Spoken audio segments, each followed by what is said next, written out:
Hi, boys and girls. We have the Ickabog Ch24 titled The Bandalore. Never heard that word in my life. Have you? The Bandalore? Let's see if we can figure out what it is.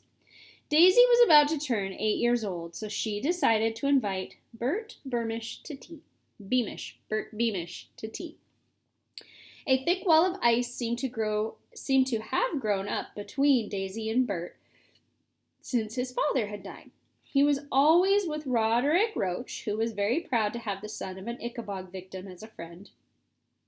But Daisy's coming birthday, which was 3 days before Bert's, would be a chance to find out whether they could repair their friendship. So she asked her father to write a note to Mrs. Beamish inviting her and her son to tea. To Daisy's delight, a note came back accepting the invitation, and even though Bert still didn't talk to her at school, she held out hope that everything would be made right on her birthday.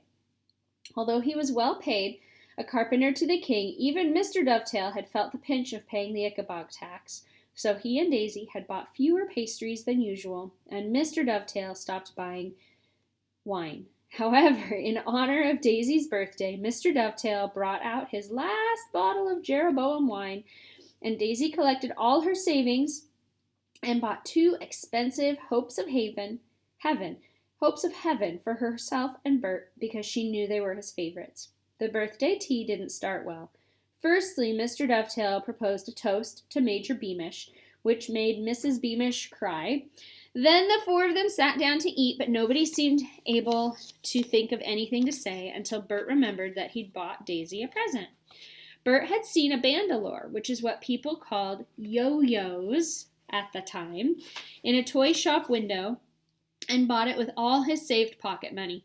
Daisy had never seen one before, and what with Bert teaching her how to use it and Daisy swiftly becoming better at it than Bert was, and Mrs. Beamish and Mr. Dovetail drinking Jeroboam sparkling wine, conversation began to flow much more easily. The truth was that Bert had missed Daisy very much, but hadn't known how to make up with her, with Roderick Roach always watching. Soon, though, it felt as though the fight in the courtyard had never even happened, and Daisy and Bert were snorting with laughter about their teacher's habit of digging for boogers in his nose when he thought none of the children were looking. The painful subjects of dead parents, or fights that got out of hand, or King Fred the Fearless were all forgotten. The children were wiser than the adults. Mr. Dovetail hadn't tasted wine in a long time, and unlike his daughter, he didn't stop to consider that discussing the monster that was supposed to have killed Major Beamish might be a bad idea. Daisy only realized what her father was doing when he raised his voice over the children's laughter. "All I'm saying, Bertha," Mr. Dovetail was shouting, "is where's the proof? I'd like to see proof, that's all." "You don't consider it proof, then, that my husband was killed?" said Mrs. Beamish, whose kindly face suddenly looked dangerous. "Or poor little Nobby Buttons?" "Little Nobby Buttons?" repeated Mr. Dovetail. "Little Nobby Buttons? Now you come to mention it, I'd like proof of little Nobby Buttons. Who was he? Where did he live? Where's that old widowed mother gone? Who wore that ginger wig? Have you ever met a Buttons family in the city within the city? And if you press me," said Mr. Dovetail, brandishing his wine glass, "if you press me, Bertha, I'll ask you this. Why was Nobby Buttons' coffin so heavy when all that was left of him were his shoes and shin bone?" Daisy made a furious face to try and shut her father up, but he didn't notice. Taking another large gulp of wine, he said, "It doesn't add up, Bertha, doesn't add up. Who's to say, and this is just an idea, mind you, but who's to say poor Beamish didn't fall off his horse and break his neck, and Lord Spittleworth saw an opportunity to pretend the Ickabog killed him and charge us all a lot of gold?" Mrs. Beamish rose slowly to her feet. She wasn't a tall woman, but in her anger she seemed to tower awfully over Mr. Dovetail. "My husband," she whispered in a voice so cold that Daisy felt goosebumps, "was the best horseman in all of Cornucopia. My husband would no sooner have fallen off his horse than you'd chop off your leg with your axe, Dan Dovetail.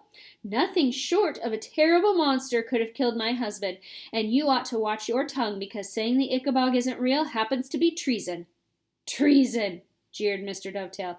"Come off it, Bertha. You're not going to stand there and tell me you believe in this treason nonsense. Why, a few months ago, not believing in the Ickabog made you a sane man, not a traitor."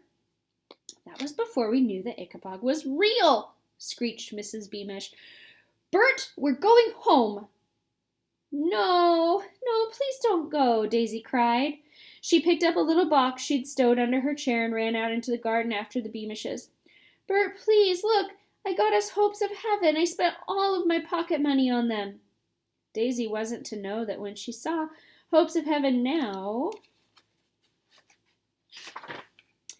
Bert was instantly reminded of the day he'd found out his father was dead.